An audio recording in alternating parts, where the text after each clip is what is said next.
உங்க பழைய கேட்டை ஆட்டோமேஷன் பண்ணணும்னு நினைக்கிறீங்களா? அதுக்கு நிறைய செலவாகுமா? இல்ல அதுக்கு நிறைய ப்ரீ ஒர்க் பண்ணணும்னு நினைக்கிறீங்களா? அப்படின்னா இந்த வீடியோ உங்களுக்கு தான். கேட் புதுசோ பழசோ, கேட் எந்த கண்டிஷன்ல இருந்தாலும் அதை ஈஸியா ஆட்டோமேஷன் பண்ணிடலாம். அதுக்கு முன்னாடி நீங்க தெரிஞ்சுக்க வேண்டிய டாப் 5 பாயிண்ட்ஸ் உங்களுக்காக இந்த வீடியோல.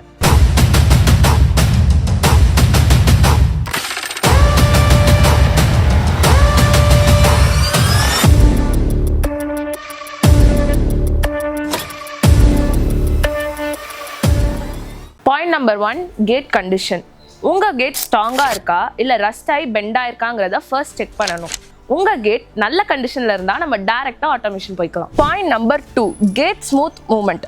உங்க கேட்டை இப்படி கையால தள்ளும் போது ஸ்ட்ரக் ஆகாம ஸ்மூத்தா ஓப்பன் ஆகணும். அப்படி ஸ்மூத்தா ஓப்பன் ஆகலாம்னா ஃபர்ஸ்ட் கேட்டை ஸ்மூத் பண்ணிட்டு அதுக்கப்புறம் நம்ம மோட்டர் ஃபிக்ஸ் பண்ணிக்கலாம். Point number 3, hinges and wheels. Swing கேட்னா ஹிஞ்சஸ் சாயில்டா இருக்கணும். ஸ்லைடிங் கேட்ஸ்னா வீல் ஸ்மூத்தா இருக்கணும். அப்படி ஸ்மூத்தா இல்லாம இதெல்லாம் வீக்கா இருந்துச்சுன்னா மோட்டர் ஓவர்லோட் ஆகி ஃபெயிலியர் ஆக சான்சஸ் இருக்கு. Point number 4, space and fitting.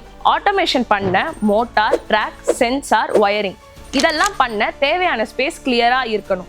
அதையும் எங்க டெக்னீஷியன்ஸ் வந்து செக் பண்ணிப்பாங்க. Point number 5, power supply and safety. Power supply கரெக்டா இருக்கணும்.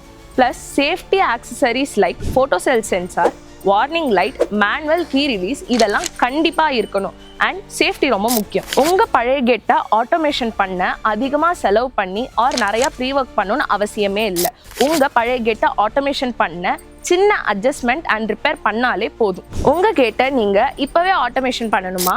நாங்க சில்வர்விஸ்டா என்ட்ரன்ஸ் ஆட்டோமேஷன் கம்பெனி. எங்க எக்ஸ்பீரியன்ஸ்டான டெக்னிக்கல் டீம் உங்க வீட்டுக்கே வந்து விசிட் பண்ணி உங்க கேட் கண்டிஷனை செக் பண்ணி அதை ஈஸியா ஆட்டோமேஷன் பண்ணிடுவாங்க. அதுக்கு நீங்க ஸ்கிரீன்ல தெரியுற நம்பருக்கு கால் பண்ணுங்க. இன்னைக்கே உங்க கேட்டை ஸ்மார்ட்டா அப்கிரேட் பண்ணுங்க.